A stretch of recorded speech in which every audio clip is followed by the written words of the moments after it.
Breaking news this evening, Steve Jobs resigning as Apple CEO. He sent a letter to the Apple Board of Directors saying that if he ever had a day when he could no longer meet his duties and expectations as Apple CEO, he'd be the first to let you know. Unfortunately, that day has come, so he resigned as chairman.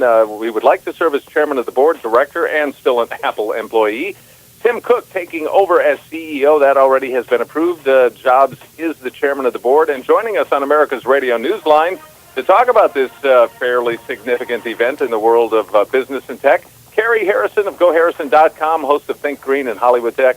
Thanks for being with us. My pleasure, and you're so right, Jay. It not only affects America, it affects all of the earthlings that live on our orb. You know, Apple is the most ubiquitous brand. It is probably the most profitable other in human history than like ExxonMobil. You know, this thing is so huge and so global. It is an event so not to be dismissed. You're so right on.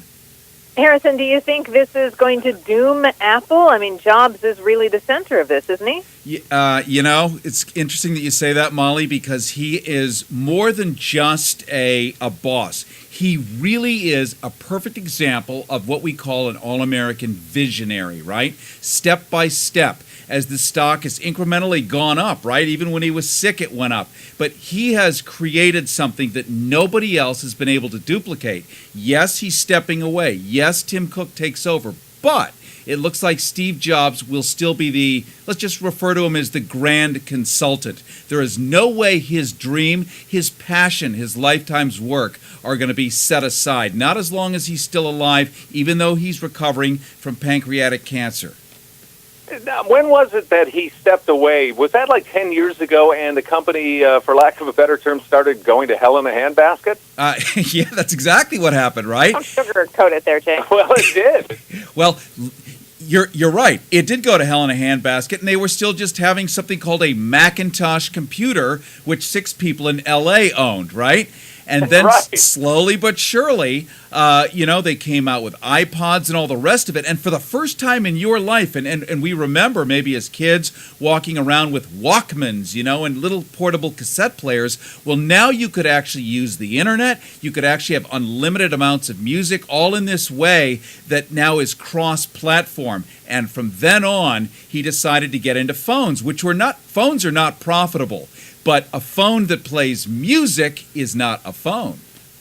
Well, these phones are not just, as you say, they're not just for music, they're cameras. I mean, pretty soon you can order a pizza on the things. I mean, pretty soon you can... I've eaten a pizza on the thing.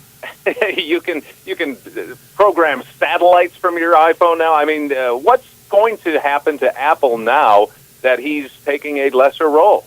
Well, I think we're going to see just as far as the value of Apple, because not everybody owns an iPod, not everyone owns an iPhone, but people do buy the stock because it's such a super performer. I think people are going to start buying the stuff starting tomorrow.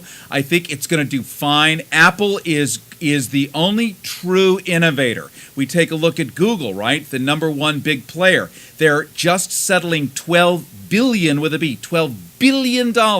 in patent settlements, right? They've just bought Motorola thinking that they want to get into the phone business. But you can't compete with the guy who actually knows how to tell the story best. And Apple, hands down. It's like putting German engineers together with, Italian clothing designers with, French cooks all in one room, and then having somebody in the corner who looks like a chihuahua saying, "Quick, sing."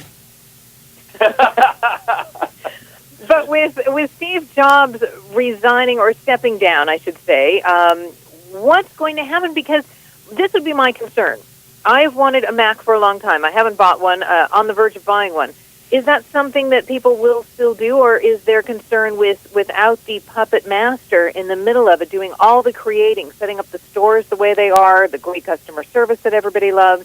Without him at the helm, will all of that fall apart? People are concerned, but we should remember that Steve Jobs personally picked Tim Cook, the former CEO, to take over, and now Steve Jobs is the CEO himself.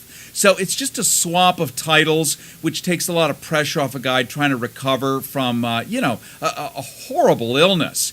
the Apple stores, if you go in today, and I was in there earlier just to check the pulse when you and I talked earlier today, and the stores are packed with people who seem almost oblivious to the fact that the head of the company has switched because the quality of the product will not be sacrificed. And I'm completely convinced there is no way Apple is going to suddenly become an Apple core or an Apple with a worm in it. There you go. You heard it from Carrie Harrison from GoHarrison.com, host of Think Ring and Hollywood Tech. Thanks for being with us. My pleasure, you guys. Thanks, Harrison.